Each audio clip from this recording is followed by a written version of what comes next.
The range of Federica Bugatti boilers includes both side-connected and top-connected models. The difference in connection is primarily due to their design. So, the models with side connections consist of a tank made of stainless steel or enamel. The tank contains a spiral heat exchanger through which the heat transfer fluid circulates. The efficiency of such models directly depends on the size of the spiral. The larger it is, the more efficient and faster the heating speed.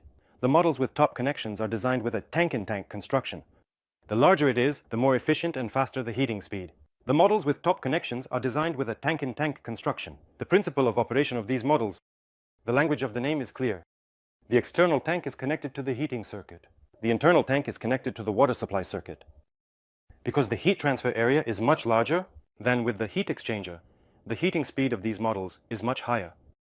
They are recommended for homes with a large number of water outlets. Another advantage of these models is that, unlike models with a heat exchanger, there is no buildup on the walls, scale and other deposits. You can learn more about the range of Federica Bugatti boilers and find the most suitable option for you by following the links in the description.